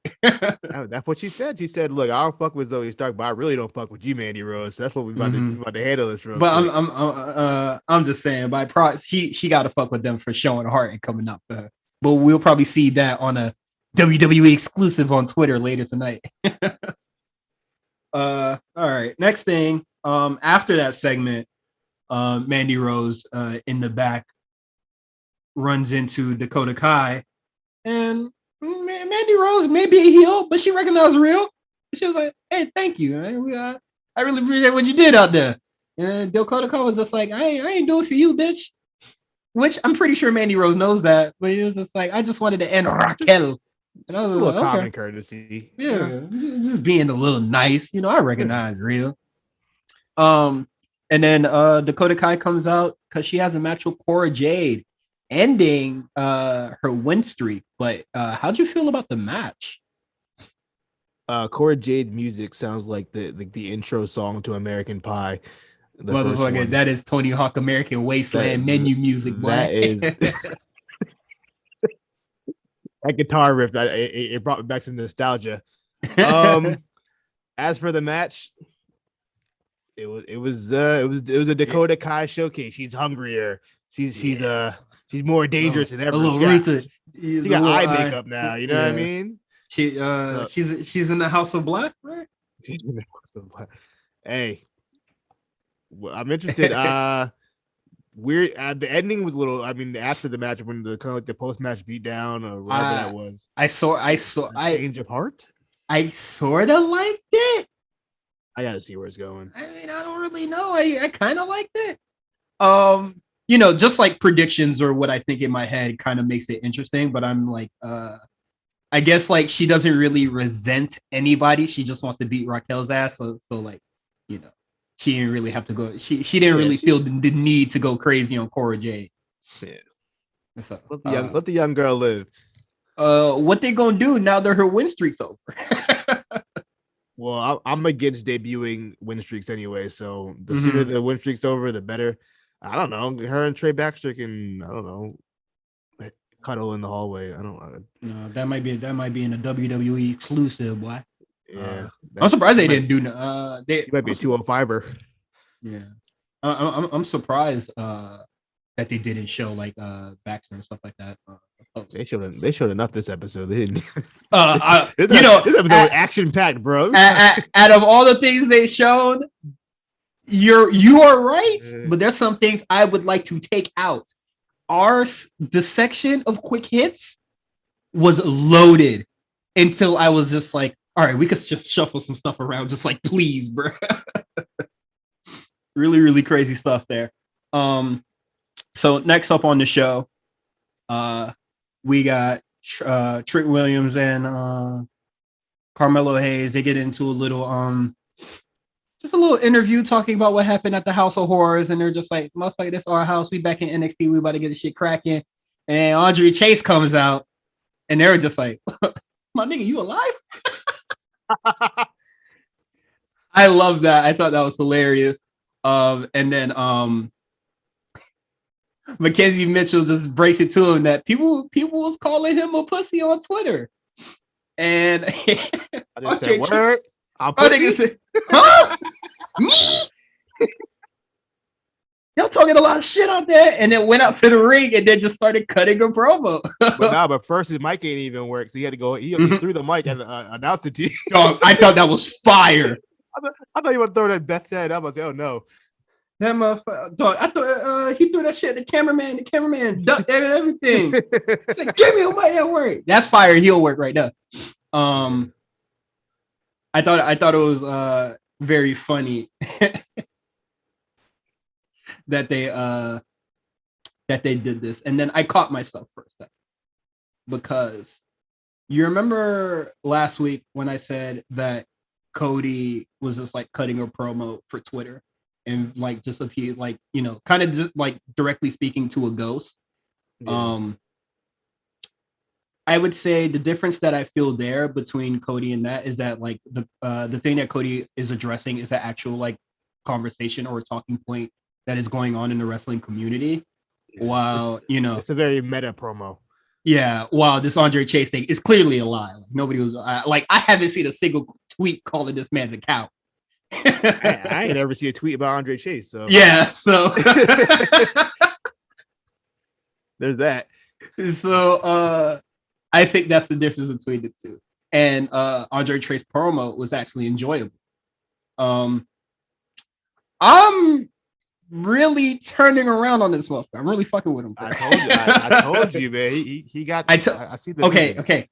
But I told you at first, if it was just gonna be oh snap, he curses every now and then. You get a little bleep and you know get a little ooh baba beba every week. I'm not rocking with that. But this promo was hilarious. I was really rocking with it. So he basically just says, hey, motherfucker, I ain't no pussy, and then lays down a challenge, and then the sirens go off. Get dark. Them sirens go off. You know what time it is. And then Braun Breaker comes out and it just beats his ass really, really quickly. I mean, Andre Chase got hard. He ain't back down or nothing, so he ain't no pussy. And then Braun Breaker showing some character. Kind of nuts. Ain't it right? The story is not over, would you say? It's not. It's enough. It's crazy. Braun Breaker came out, acknowledged his mistakes, and said he's going to come back stronger. Whoa. Huh? Is that Quan, has this ever happened in wrestling before? Man, I don't know. It's been maybe over at Jacksonville. They might do that. I never heard of that in oh my god, NXT. Fucking crazy. I hate that he had to spoon feed like the storyline and people weren't getting it. It's kind of. But like, do we? I didn't, dog. I didn't think this had to be spoon fed to people. It did, clearly. The people were highly upset that Braun Breaker lost last week. And then, you know, I'm getting I'm seeing articles, I'm seeing massive tweets buried. What the fuck is NXT doing?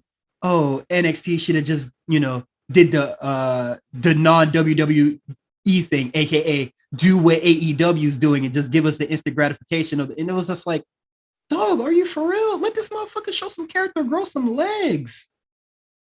Are you crazy? And then, you know, they're gonna see this promo and then see Braun Breaker like doing his thing and not acknowledge that they were like sort of like wrong. And just being like, oh, you know, he's gonna come back stronger. And they're just gonna stick to their guns because they weren't happy the first time around. So crazy how this shit works. Hopefully Braun Breaker, you know, he just gets better over time, and then whenever that rematch happens, or you know, if it's against somebody else, you know, it is what it is. You know what time like I said last week, let him get that North American Championship. You want to start? We can start an NXT rivalry, a Melo and Braun. I know they were talking about it on the A show, but Braun versus Melo, that seems like the kind of I mean, I don't want to compare the two, but it's like the Cena Orton or like the Rock Stone Cold of that NXT generation, or that Ciampa Gargano of that. It could possibly be. They're clearly the two. Shit, yeah. I think two of the biggest, you know, blue chip athletes they got over there to take a phrase from JR. But I mean, Braun Breaker doesn't necessarily need to beat Ciampa. Yeah, he gets the belt. You don't fucking matter. I don't think he needs to touch that belt for at least a year. I don't think he needs the belt at all. I don't think he's gonna be on NXT that long, honestly. if we're gonna keep it a stack, I don't see him on NXT very long. I know that short-term goals are cool and important, but I definitely think for a lot of these people that are on NXT, especially in this new 2.0 age, getting to SmackDown and Raw is bigger than the NXT champ or any championship on the show. And that's not to downgrade any title, but this is, you know, this is developmental, guys. I hope you guys remember that. And NXT is finally back into that developmental stage. You know, the championship to me in this very moment, in this current iteration of NXT is secondary. Getting to the main roster is like what's like the goal here. We're not making stars to last in NXT for years anymore. Like that's not the thing. So shit, Braun Breaker might never even see that shit. But if he ends up on Raw and SmackDown, shit, I'm sure he don't fucking mind. I honestly I wouldn't be shocked if we saw Braun Breaker on Raw the Raw after WrestleMania. He's already gonna be that wouldn't shock me at all. The Raw after WrestleMania next year. Yeah. He's already going to be on the UK tour. Yeah, see what I'm saying, right? You think he cared that he lost? You think he on his Moesha writing down the bullshit? Oh man, I'm so sad that I lost the Ciampa, man. You know, like, dog, this is wrestling, guys. Fucking relax. Moving on. Do you know his last name? Cause I got the Solo debut. But do you remember what the last name was? Solo Sequoia. Okay. I was typing the show out off the top of my head, but I texted you earlier about the NXT roster, and I said we have Zion Quinn, Dante Chen, and then you're gonna debut Street Fighter God. Solo Sequoia. And I said, something gonna have to give. And something fucking did. So Solo does his thing against I don't know who it was. I know his name started with an R, but I don't want to guess because I feel like that'd be very who, the guy he wrestled? Yeah, you have the spreadsheet up. I got it, baby. Let's see. His name was Jeet Rama. Jeet Rama. It was good. All I needed. Man, and then he just looks just like them. I don't know how long they can do this.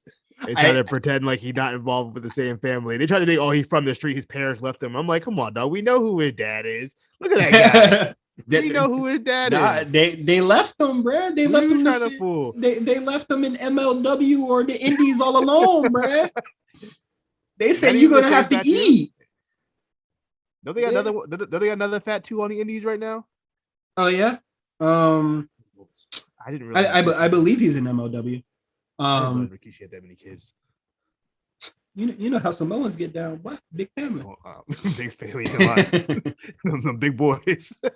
Yeah, big family and big boys. Women too. But yeah. And the match is cool with me, man. I got what I wanted, so it's all cool. It really should have been a quick hit, but the quick hits was like loaded, so I threw that's what I shuffled around. And then something else that I thought it was going to be a quick hit because I didn't really think there was much legs to it. Maybe we'll see what happens next week. Maybe he'll get pressed or something. But Tony Deangelo on Lashing Out with Lash Legend, just talking shit about people on the roster. And you remember the last time someone said something about Pete Dunne in a vignette or something. Pete Dunne hawked them niggas down. What you say? What is it? I believe it was Ciampa. He was just like, nigga, the baddest man. What is you talking about? Pete Dunne said, word? And it caught him lacking. So Pete Dunne needs something to do. So I mean, if Tony Deangelo is going to be his mentee, I think that'd be very interesting. Is Pete Dunne going on tour? They haven't said. It would be very weird if he was. Yeah, they're putting Braun on there. They're putting NXT guys on there. You could put is he in that triple threat match? Maybe he's in that triple threat. Am I bugging? No, it is Ciampa, Breaker, and Sami Zayn. Oh, so what the fuck? Okay. Dog, Sami Zayn and Braun Breaker? What the fuck? Yo, Sami can make him like $1 million. I'm saying, dog. Maybe that on TV. Put that on TV. Put that network special. Can we do a network special? Main event for the UK tour might go crazy. It might be must watch type shit. At least just to see a lot of the UK folks on. I think that'd be very interesting and fun to see, like Valkyrie versus like a Liv Morgan or some shit like that. You know, something just to do, or like fucking Carmella or something. I think that'd be very fun. But moving on. The vignettes that played periodically during the show, Grimes versus Duke, in cards. And apparently there's poker in cards. Not allowed. Not allowed in wrestling. So I don't know why NXT aired this. And for anybody who's asking, one of our favorite Twitter accounts, Cage Side Seats, had a op-ed by, I wish I remembered the author's name. Gino something, but he was highly upset that NXT had a poker player on their roster. And like APA was like a decade ago. And then that same author wrote the Luchasaurus is everything wrestling needs right now. Literally like a year ago or something. Like I think like a month ago he wrote that article about Luchasaurus being and dick sucker, bro. No, I'm very sure the Luchasaurus thing was most likely going on when Wardlow and Luchasaurus was feuding, because everybody was eating that shit up. I don't remember. And I think they had like one really good match, and I think it might have been like a lumberjack or like a no DQ type shit. I actually did enjoy that match. I like Luchasaurus. I'm over it. I like Luchasaurus. Because after that feud, nothing really came out of it. So I was just like, so you're not going to build any of this momentum? I guess I don't really care anymore. Same with Jungle Boy, you know, it's just like, you're not going to do anything with this momentum? Like that's just how I feel. Like, you got to do something with this guy. But yeah, they played cards, and Grimes just got a lucky hand over and over and over. And then Duke just kept getting mad and pissed. Insulting and all that. I just thought it was really fun stuff, and like I think I didn't really care for it too much. Yeah, I didn't care about it too much until Duke said you're a failure in ring, love life, and then you're gonna fail here. And I thought that's when it was gonna like go into a brawl or something, or they were gonna take it to the ring, or or challenge somebody to a match or something. But it just played out as normal. Until I see something from these two guys like in the ring, I don't really care what's going on in this poker. So what are they doing with Cameron Grimes, man? I don't like this gimmick. I don't know what they're trying. I don't know. What's the mark? I mean, how you a nigga with money, but you ain't got. It just doesn't make no sense to me. Well, like it doesn't. Shorty.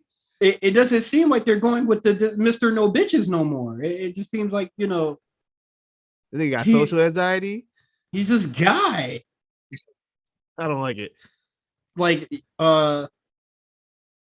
Grimes is really guy number 5 right now. Like, why isn't he like challenging like Melo or something right now? Like, even before Gargano got to it.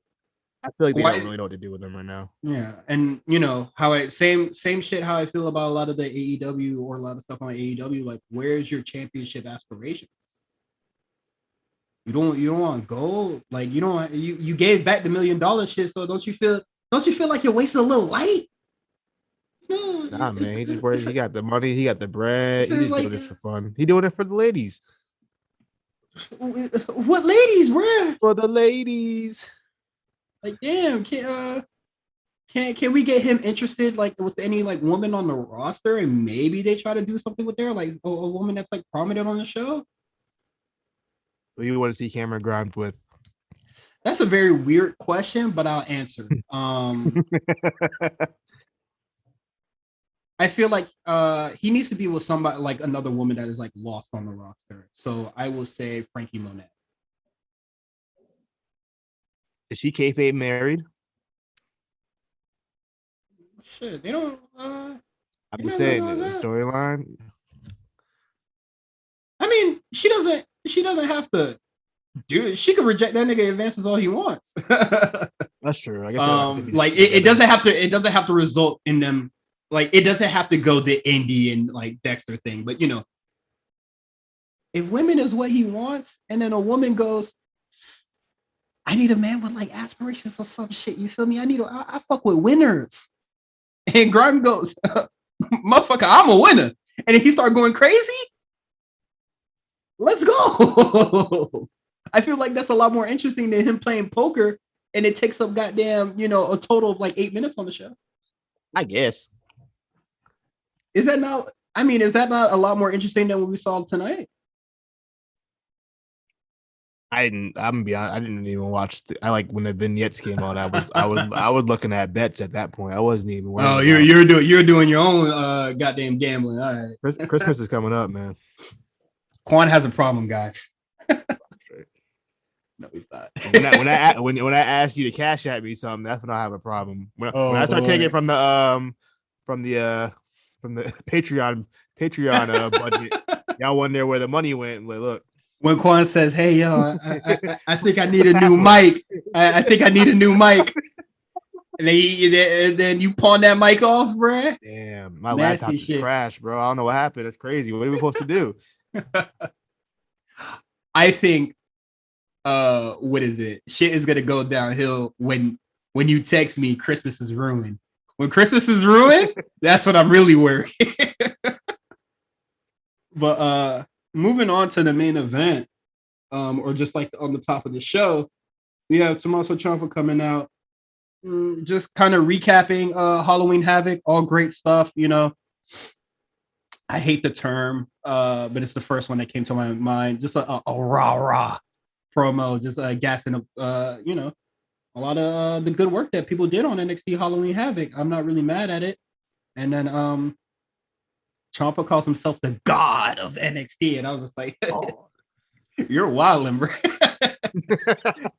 And then Trick Williams and Melo comes out, and I was just like, "Oh, this is great. This is fantastic. I'm loving this. Let's get this shit cracking."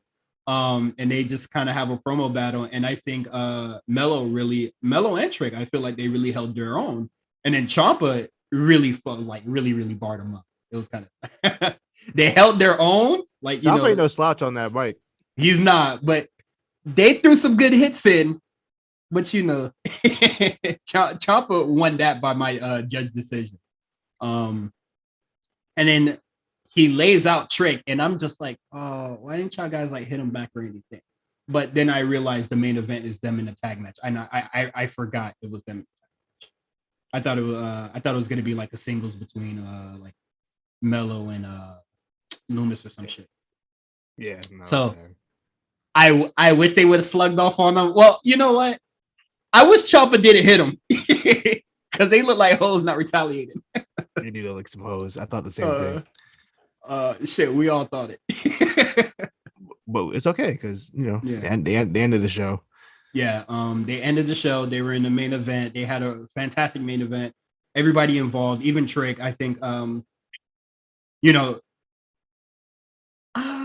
well, Mello definitely has more experience. Trick has athleticism. Like you see that, like this isn't like he doesn't have two left feet out there. You could tell he just needs some seasoning. Like obviously he's clearly fairly new to this, but it's not like he's not an athlete. He gonna get a hang of this. What I was gonna say is that like Trick being in there with 3 veterans, and I was just like, well, let's dial that back because Mello is also fairly fresh as well.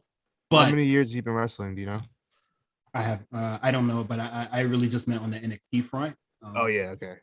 Because he is fairly new, but he is a well-oiled machine. So I think him being in the ring with people that know what they're doing definitely for sure helped him out. I thought it was really good stuff. To end the match off, Loomis sinks in his submission.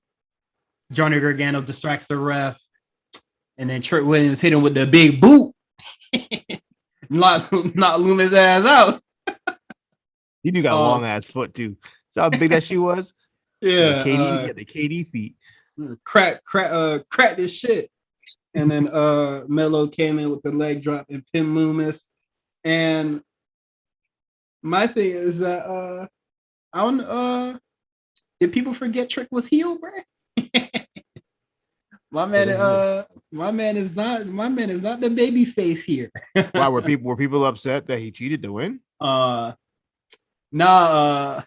Beth Williams' reaction to the thing because she sounded sick, and I was like, you must have forgot who Mello was, bro. She said Vic Joseph and Beth Phoenix, they sounded disgusted when that was the finish. I didn't even peep. That's funny. I love the NXT commentary team. I think they're fantastic. They clown each other all the time. They make sense. Wade Barrett often just says whatever, and then Vic Joseph and Beth just go, nigga, what? Yo, Wade Barrett will flip anything on the heel's favor. It's the funniest shit. He's so quick with it too. It's so funny. Good, bro. Dog, when LA Knight was on commentary with him, Dog, this thing was eating dick, bro. I love the NXT commentary team. Definitely brightens up the show.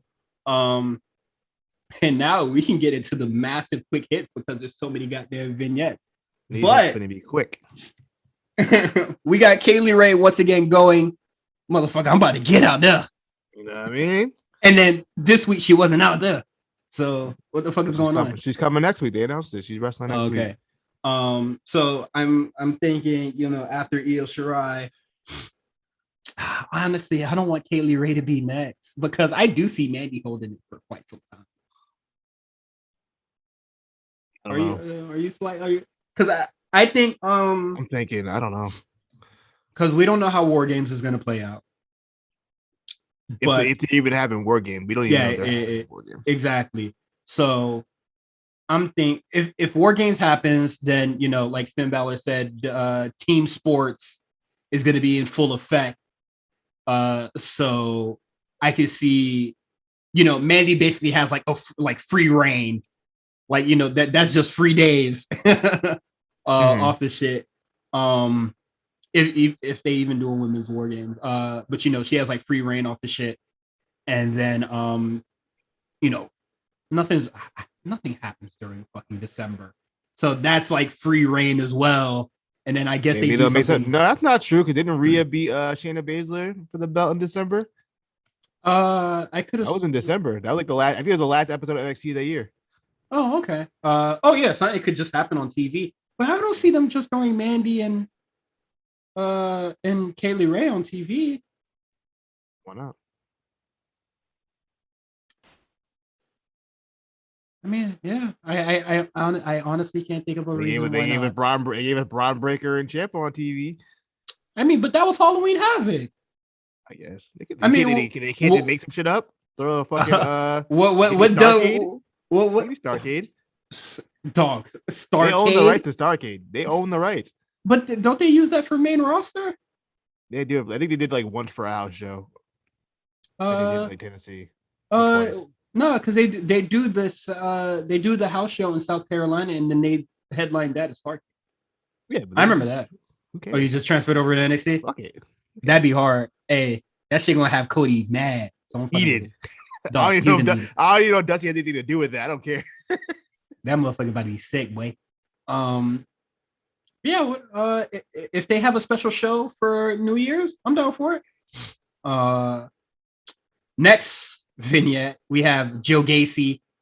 Just saying, like, are we skipping my favorite segment? No, I'm getting all of them. You could look at the run sheet. You're not going in order of the sheet. Yeah, I'm absolutely not. But what are you talking about? I'm clearly going into the section that says vignettes, or that has like vignettes all on it. Oh, go ahead. My fault. Joe Gacy just says like, "Oh, Harlan, bro, he gonna be it, bro." I told you this shit gonna get dark. My man already starting to cult up off the rip. So with his right man, it starts out with one person, and then one becomes 5, and then 5 becomes 30, then 30 becomes 100. He had the whole world in his hands. You seen it in his big bald head. So there's a deeper plot, and it's getting darker. I don't. At the end of the video package, I didn't see the rest of it. Is he gonna debut? Like, I don't remember. I didn't see that. I don't recall them saying that. Well. Harlan will be here soon. Joe Gacy does some creepy shit, so that's that. Next, we have the country niggas vignette. This is the second time you tried to give us this is our story between these two niggas, and I'll tell you once again, I don't care. You tell it, dog, these are white dudes that like to fight. Why are we doing this is like my life, this is my story? For just to get, we like to fight. I like to fight. I'm a man. I beat up a nigga on my goddamn football team playing cornhole. Motherfucker, get in the ring, bro. Get in the ring, bro. Come on. So that gets an F. Why the fuck was that even on the show? Same with the Duke Hudson and Cameron Grimes shit. But at least that could grow into a lot more. But these niggas just said, I like to fight. And I was just like, I don't care. Boa asks for Mei Ling, and then she doesn't show up. He has a match against Grayson Waller, and then he goes back to the room, and then she's gone. And then he has a face paint now. And I said, dog, Tian Shaw is in shambles, bro. That shit is over with. Rest in peace. What did I say? When these motherfuckers get integrated into the ecosystem with the real niggas and the normal shit, it's all over. And it's slowly descended. And then Karen Q, who was Mei Ling, kind of just said Finn, and then she posted a picture of her recruitment thing. So I don't know if she's getting let go or repackage. Repackage. But we were just like, yeah, we go see how this plays out. and nothing happened. And then we're all right. And we're at the end. Soon as Xia Li was gone, as soon as she knocked out Mercedes Martinez, Undertaker cutthroat motion. This shit's over with. It's over, baby. This shit is cooked, brother. And I believe that is all the vignettes that we had, right? Is there any, or am I missing any? There were so many. No, that's it. Okay. You got it. All right. So Rob Stone was humiliated after the Halloween Havoc little party that they're having Zion Quinn just putting him through the table because Rob Stone wanted to be tough guy. But calls him out. And he was just like, you beat me or whatever, but I guess you can't out sing me or some shit. And then he said, this one is for you, Frankie. Say Frankie's song. And sang her theme song. And you know, with choreography. Yeah, with choreography. And I wish that Frankie Monet was there so we could get cuts on ringside of her just being like, what the fuck is going on, bro? Because I think that would have been the cherry on top of this amazing, stupid segment.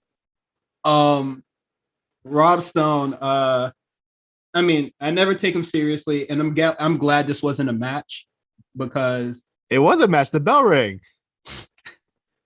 It was a match. I recorded it on my spreadsheet. That was a match. What's the rating? What's the rating on this match? Because holy fuck. Actually, I was gonna give it a 1. I think I gave it a 2, only because after all the dancing and the singing, Zion Quinn looked at him and said, "What are you doing?" Then he was like, Rob Stone was like, "What? You pussy?"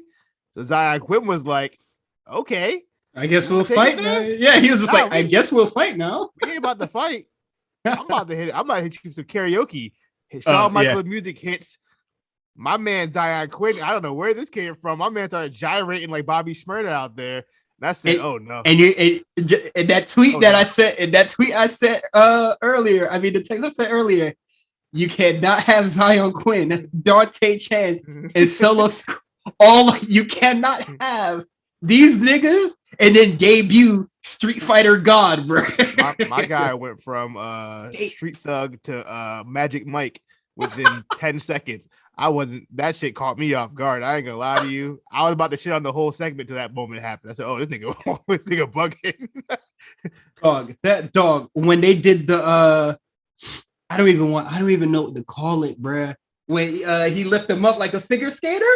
Yeah, my man did the. I gave that shit 5 stars. Beautiful. Instantly turned this man into somebody I can be entertained by. I'm not. I mean, this whole thing was nonsense. This is the dumbest thing I've seen NXT do in a long time. I'm not gonna say I'm not gonna say care about, but this segment made me way more entertained or like invested in this individual than any of his little squash matches or looking strong. And then look, I'm with you on that. I'm with you. I'm just saying this segment was terrible. What was this? This was unnecessary. Terrible. This was unnecessary. This was entertainment without the sports. Nah, because Cyrus, damn well they did this on Impact, not Impact, fucking Dynamite. You've been like, this is shit. Yeah, because the presentation is usually Hey, what do you mean? I mean, I mean, AEW has done this. Yeah, and there was shit there. That's why I'm being. So what are you trying to say to me right now? I want to be consistent. I was entertained by this, and I wasn't entertained by the musical. I wasn't either. So I don't know what you want me to say. Because I didn't find I don't like Chris Jericho, and I don't like MJF. So them trying to have a goddamn the WB frog licking my ragtime gal shit for this the pseudo hangover storyline, it felt unoriginal and dumb to me.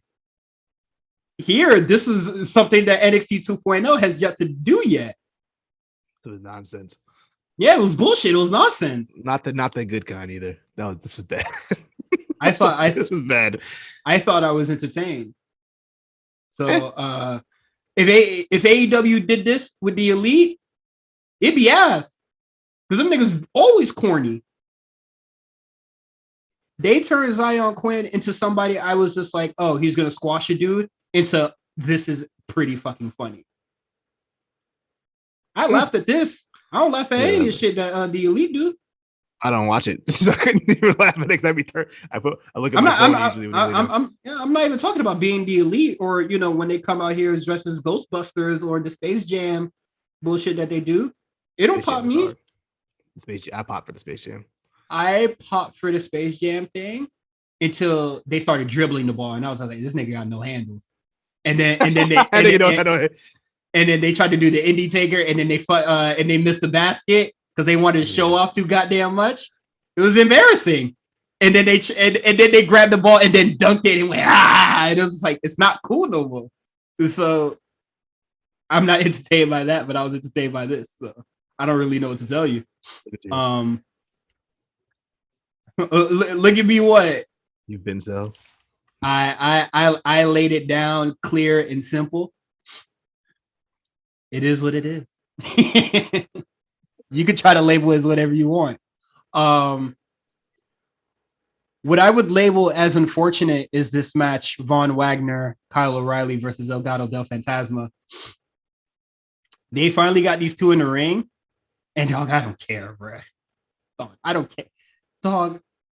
I don't know what, like, Io Shirai and Kyle O'Reilly are both getting the like equal, just the insane cooldown.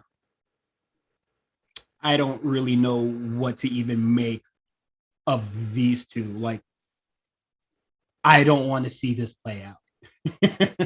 I know that's a term that really gets thrown around on Twitter, but like this, I think I'm okay with not seeing the story finish.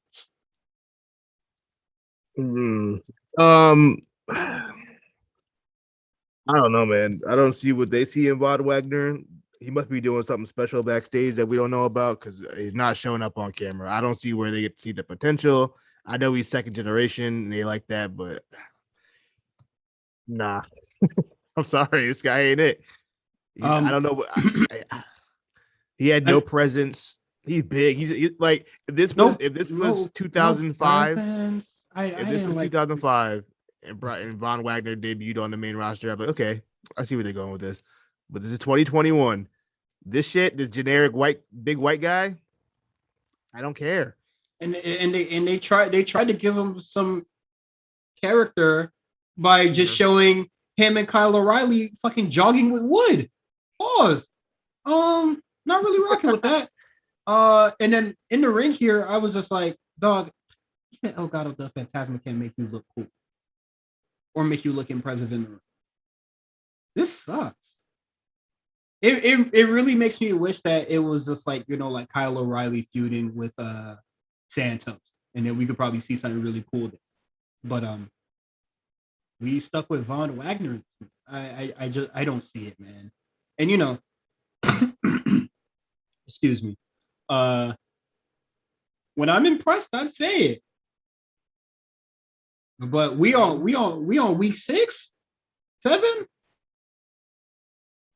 Like, what's going on, man? And commentary keeps bringing up, Von Wagner showing up in Kyle O'Reilly's stead, being put into the championship match that first night, for the debut night of NXT 2.0. And I side on Wade Barrett for this shit. The fuck they put him in the match for? This shit don't make no goddamn sense. And then they're just like, well, the opportunity rose itself and it took it. It was just like, why was it even given to the kid? So weird.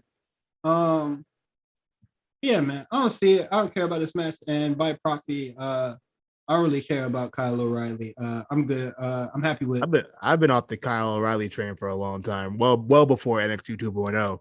I think I was off it during the build of the Fatal 5-Way.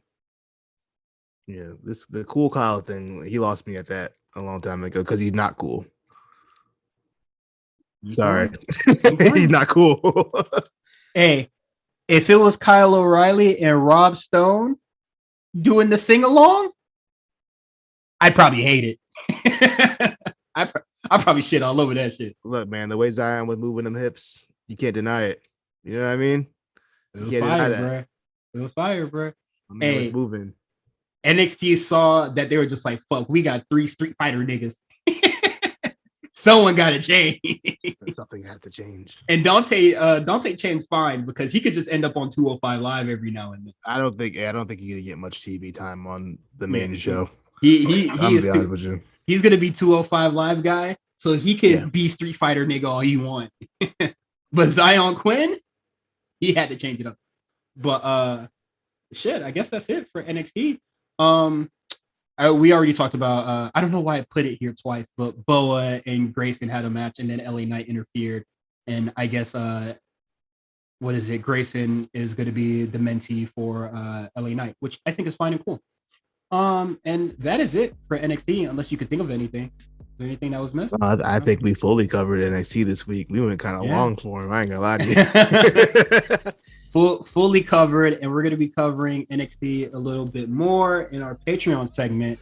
If you want to see that, go on patreon.com/the A Show RNC, and you can follow me on Twitter, Cyrus CYRUS on ONTWR. I'll be on there. I ain't really saying much about wrestling. I'll probably say something every now and then tweet about something I'm reading. Justin talked about it last week, and then when I heard it, I was just like, huh? We're gonna be doing the Legendary Run Batista soon. We're cooking up on that now. I finally started watching some matches. It was really, really cool. I'm looking forward to this. So if you're a Patreon subscriber, look forward to that. That should be coming in, hopefully by the end of the month. And then me and Justin are gonna be doing a lot of recording, and we're both extremely busy. So I'm hoping to get this excuse me, all done before December. You can follow Quan at the Comeback Spot.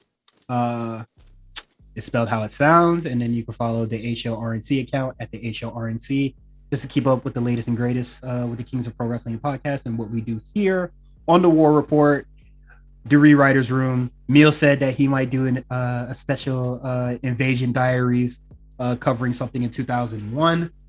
So he mentioned that he might do Vengeance. What was that main event? Oh, the December pay-per-view. Shit, you tell me. I wasn't watching wrestling around that time. That's when Jericho beat Rock and Stone Cold in the same night. Oh, okay. I'm actually familiar with that. Well, the moment, not the pay-per-view. Very well, because I thought Triple H was going to come back because Triple H was on all the promo, and then Triple H didn't come back until like the week after in January, whenever the fuck it was. Because the injury was way worse than they thought it'd be. But I don't even know, because he came back like not that much sooner. It was because he came back January 4th. Mm-hmm. I don't remember what Vengeance. I believe that was the plan, but he just had to stay out like way longer because like the injury was way worse than they thought. He could have came out at least. You don't know how his squad was feeling, bro. Look, he came back like 3 weeks later. It is what it is. So if you're not subscribed to the Patreon, sorry. We'll see you guys next week. Thank you for all your support. And then we'll get into the special NXT segment.